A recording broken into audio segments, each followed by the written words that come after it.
strongest song for you. I might need some time to remember. How's it going, guys? Voice of Reason back for another edition of my video game reviews. This week, I will be reviewing Gran Turismo 5 Prologue. Gran Turismo 5 Prologue is the latest installment of the Gran Turismo series and a PS3 exclusive title.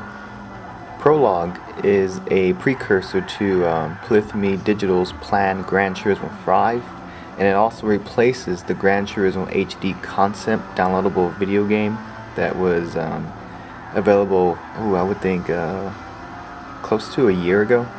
Let's jump right into the review and start with the gameplay. Now, if you're a long-time Gran Turismo fan like I am, you know how the gameplay actually is. You know how the control is, and you know how pretty much, how tight the controls are during each match, and how fluent overall the gameplay has been. I mean, basically, you just race and you win money, and with the money you earn from however place you got, you go out and you buy more cars, and you race those cars and you get more money.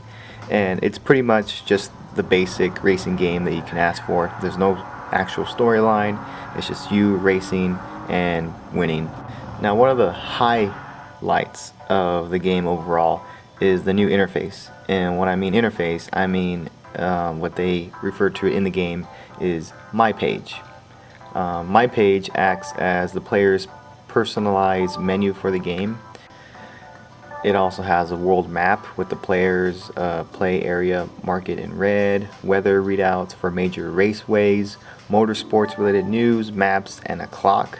I mean, to me, My Page is one of the things that Gran Turismo needed. I mean, in the My Page, the vehicle is set in full HD, which I will talk about that later, trust me.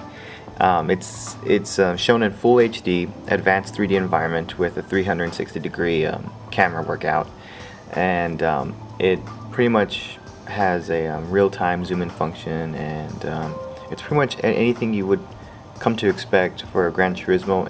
Moving along, let's now talk about the graphics. Now, if you guys know me and how I act, I'm really not really biased about anything. I try to keep a clear and open mind with anything. So just keep that in mind when I go into this graphics review, okay? I'll tell you this right now. Gran Turismo 5 Prologue is one of, if not the best looking racing game. And with that being said, I am really grateful and really happy that I saved enough money to buy that 40-inch 1080p LCD HD TV in full 1080p resolution. And with 60 frames per second, it looks outstanding, and like I said before, one of the best looking racing games. I mean, you can tell the developers didn't just, we're just gonna do the outside of the car and that's it. The developers took the time in the environments that they did, and even the drivers. In the past, I'm not quite sure, but in the past, GT hasn't really included the drivers within the vehicles, but this time they actually did, and they actually look pretty well done. So it's pretty good overall. Everything looks just amazing. Other than that, the environment looks great. The cars look amazing. Everything about this game is absolute near perfect, but not perfect. But everything in this game is just great overall in terms of graphics. One of the best, if not the best, racing games out there.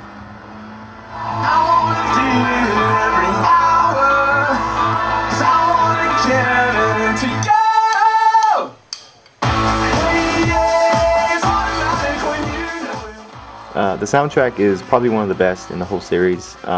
It's actually of modern music and modern bands like Weezer and Mars Volta, and it really is pretty decent soundtrack for a racing game, especially in the Gran Turismo series, and it offers a new look and a new sound. I mean, the sounds generally, overall, the sounds that the cars make are absolutely fantastic. Each car has its own sound, and I think this has HD sound, capabilities, and with that I can just imagine. I don't have HD sound yet. All I have is a 5.1 Dolby Digital. But even then, with the Dolby Digital, it sounded just amazing. My bass was going off, and it sounded like you were actually inside the car.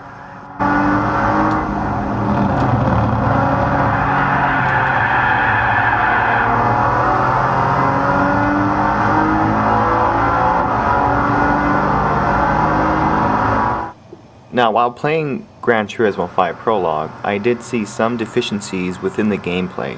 I mean, sometimes while you're trying to pass them, they're just on on auto drive, and they just do what they are programmed to do, and it is kind of annoying when you're trying to go around them and whatnot. But compared to previous Gran Turismo games, I will say that it is an improvement, and I can see that they're actually putting some attention in that field.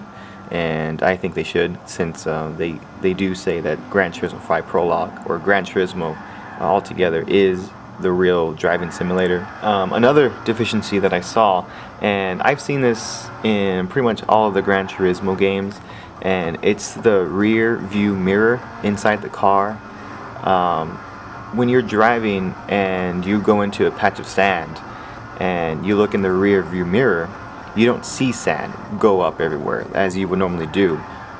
So you don't see the sand going up in the rear view mirror, but when you look behind you in the camera, you do see it. So there's a contrast, or an opposite of physics going on in there, and it may be just me, but I think that's really irritating and annoying.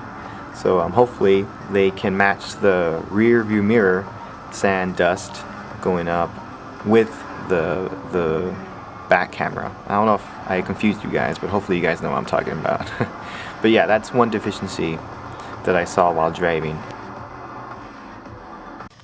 One last deficiency in the game that I saw was in the online feature. I mean, you go online and there's various races for you to choose depending on how skilled you are. If you're a beginner or a noob, there is a little place for you, and if you're moderate, and if you're expert, whatever. And the one thing I didn't like about it was the fact that the game doesn't give you like a separate room or a private room where you can invite your friends to race with you. Of course, this is just the first couple of weeks that it has been released, so maybe they'll have an update to where you can have a room and invite your friends. But for now, I was trying to play with one of my friends online, and we told each other what room we were going to be in and whatnot, and it would always send us to a different room, and we ended up racing with other people besides with us together. But if you just want to race by yourself, it's pretty good overall. There is some problems going on, with people having low connections. It does mess up the race for you. You start to see race cars stop and go, a lot of I guess clipping going on here and there, and out of nowhere a car can just hit you. So for the first couple of weeks, the online gaming is not one of the major highlights of the game, but there is a lot of room for improvement. Now the big question is, and many people have asked me this either online or in private messages and whatnot, but the key question is, should you buy it? I mean, technically, this is a demo. De jure, this is a demo that's $40, but de facto, this is actually a game. I mean, you get your money's worth of, which is the $40, out of this game. But I will say this though, if you're a Gran Turismo fan and have pretty much all the Gran Turismo games, I say get this. If you're a newcomer to the Gran Turismo, it's best just to rent it. So yeah, I mean, if you're a Gran Turismo fan and you've been kind of disappointed in the last installments of the Gran Turismo series, this is an eye-opener. It's really refreshing to see that how Gran Turismo has evolved and how much better it is now than previously, of course, naturally. And yeah, this offers pretty much one of the most enjoyable racing experiences, real racing experiences And that about does it for another edition of my game reviews. I hope you guys got something out of it. And I guess I'll see you guys later. Take care, guys.